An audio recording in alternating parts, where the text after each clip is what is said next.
Hello students, welcome to my channel science with Anshi. Students, आज हम types of sales पढ़ने वाले हैं।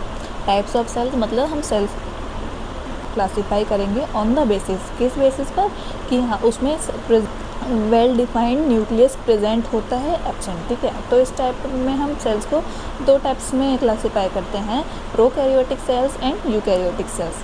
प्रोकैरियोटिक सेल्स मतलब देखिए, प्रो मीन्स क्या होता है, प्रिमिटिव मतलब बिफोर। इसमें क्या होता है कि जो न्यूक्लियस होता है ना, वो well defined nucleus prokaryotic cells में एब्सेंट होता है। वहीं यूकैरियोटिक सेल्स में यू मतलब true well defined nucleus present होता है।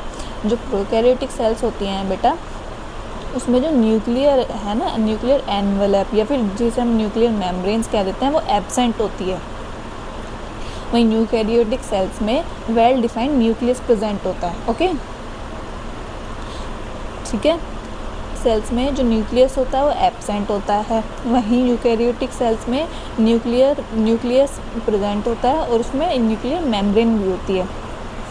ओके, प्रोकैरियोटिक सेल्स में जो ऑर्गेनल्स होता है ना, वो मेम्ब्रेन से बाउंड नहीं होते हैं। ठीक है, सबसे बड़ा पॉइंट प्रोकैरियोटिक सेल्स में यही है कि जो उसके ऑर्गेनल्स होते हैं उनके ऊपर मेम्ब्रेन नहीं होती है, वेल डिफाइंड वो नहीं होते हैं। ठीक है, वहीं यूकैरियोटिक सेल्स जो होते हैं उसके ऑर्गेनल्स जैसे कि endoplasmic reticulum, Golgi body, mitochondria, ये जितने भी प्रेजेंट होते हैं उनके वेल डिफाइंड मेम्ब्रेन होती है। ओके, जो प्रोकैरियोटिक सेल्स होते हैं उसमें राइबोसोम्स प्रेजेंट होते हैं, क्योंकि राइबोसोम्स की ना जो होती है मेम्ब्रेन नहीं होती है उसकी कोई भी। ओके, इसलिए वो दोनों सेल्स में प्रेजेंट होता है। प्रोकैरियोटिक सेल्स में जो राइबोसोम्स प्रेजेंट होते हैं वो 70S होते हैं, जिसकी सब यूनिट क्या होती है 50S और 30S। जो यूकैरियोटिक सेल्स में राइबोसोम्स प्रेजेंट होते हैं वो 80S प्रेजेंट होते हैं, जिसकी सब यूनिट क्या होती है 60S एंड 40S।